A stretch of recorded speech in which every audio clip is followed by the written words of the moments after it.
किसी ने क्या खूब कहा है, भगवान की प्राप्ति पूजा हवन से नहीं, बल्कि विनम्रता, दया भाव और लोगों के प्रति करुणा से होती है। नमस्कार दोस्तों, मेरा नाम प्रेम प्रकाश पांडे है।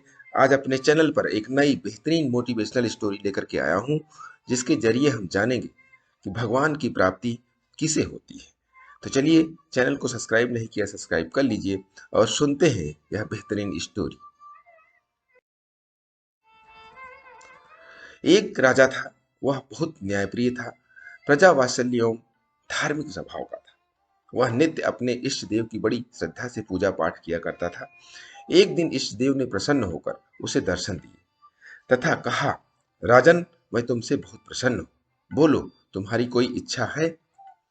प्रजा को चाहने वाला राजा बोला, भगवान, मेरे पास आपका दिया सब कुछ है। आपकी कृपा से राज्य में सब कुछ शांतिपूर्वक चल रहा है। फिर भी मेरी एक इच्छा है कि जैसे आपने मुझे दर्शन देकर धन्य किए, वैसे ही मेरी सारी प्रजा को भी दर्शन दीजिए। यह तो संभव नहीं, भगवान ने राजा को समझाया। परंतु प्रजा को चाहने वाला राजा भगवान से जिद करने लगा। आखिर भगवान को अपने साधक के सामने झुकना पड़ा और वे बोले, ठीक है, कल अपनी सारी प्रजा को उस पहाड़ी के पास लाना, मैं पहाड़ी के ऊपर से दर्शन दूंगा। राजा अत्यंत प्रसन्न हुआ और भगवान को धन्यवाद दिया। अगले दिन सारे नगर में ढिंढोरा पिटवा दिया कि कल सभी पहाड़ी के नीचे मेरे साथ पहुंचे, वहां भगवान आपको दर्शन देंगे।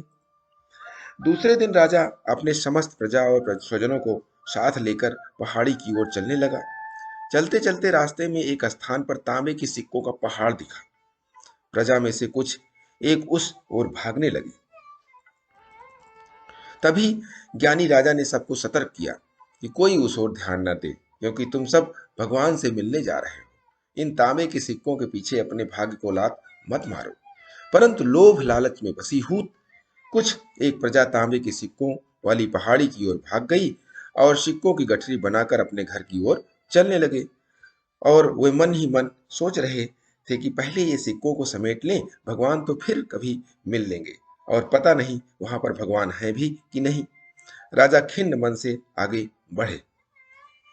कुछ दूर चलने पर चांदी की सिक्कों का चमचमाता पहाड़ दिखाई दिया। इस बार भी बचे हुए प्रजा में से कुछ लोग उस ओर भागने लगे और चांदी के सिक्कों को गठरी बनाकर अपने घर की ओर चलने लगे। उनके मन में विचार चल रहा था कि ऐसा मौका बार बार नहीं मिलता। चांदी के इतने सारे सिक्के फिर मिले ना मिले, भगवान तो फिर कभी मिल जाएंगे, और पता नहीं वहां पर भगवान है भी कि नहीं। इसी प्रकार कुछ दूर और चलने पर सोने के सिक्कों का पहाड़ नजर आया। अब तो प्रजाजनों में बचे हुए सारे लोग तथा राजा के स्वजन भी उस ओर भागने लगे। वे भी दूसरों की तरह सिक्कों की गठरी लाद कर अपने अपने घरों की ओर चल दिए। अब केवल राजा और रानी ही शेष रह गए थे। राजा रानी से कहने लगे, देखो कितने लोभी हैं ये लोग, भगवान से मिलने का महत्व ही नहीं जानते। भगवान के सामने सारी दुनिया की दौलत क्या चीज है। सही बात है। रानी ने राजा की बात का समर्थन किया और वह आगे बढ़ने लगे। कुछ दूर चलने पर राजा और रानी ने देखा कि सतरंगी आभा बिखेरता हीरो का पहाड़ है। अब तो रानी से रहा नहीं गया। हीरो के आकर्षण से वह भी दौड़ पड़ी और हीरो की गठरी बनाने लगी। फिर भी उनका मन नहीं भरा तो साड़ी के पल्लू में भी बांधने लगी।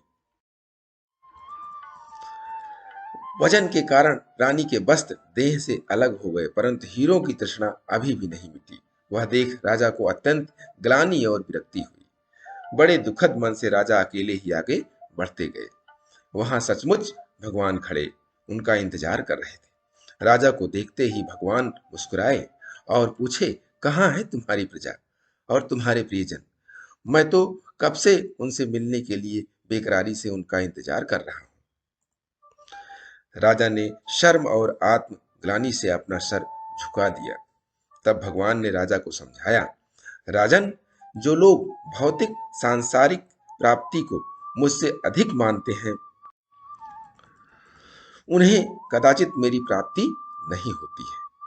वह मेरे स्नेह तथा आशीर्वाद से भी वंचित रह जाते हैं। दोस्तों, कहानी से स्पष्ट है कि जो मोह माया में पड़ा वो भगवान के दर्शन तो दूर उनके नाम को भी भूल जाता है। इसीलिए भगवान का स्नेह और आशीर्वाद उन्हीं को मिलता है जो मोह माया से परे हैं। इसीलिए प्रतिदिन सुबह 5:30 बजे एक नई कहानी, एक नई उमंग से करें दिन की शुरुआत। और तब तक के लिए छोटों से मिले प्यार और बड़ों से मिले आशीर्वाद और भगवान के सहारे के साथ यही कहूँगा कि काम तो सभी करते हैं, पर काम करो कुछ ऐसा कि उदाहरण बन जाए। ये स्टोरी अच्छी लगी तो लाइक कीजिए, शेयर कीजिए अपने इस मित्रों में भी, और कमेंट्स कीजिए। और चैनल को अभी तक सब्सक्राइब नहीं किया, सब्सक्राइब कर लीजिए। और नई नई बेहतरीन मोटिवेशनल स्टोरी पाने के लिए प्रेस बेल आइकन।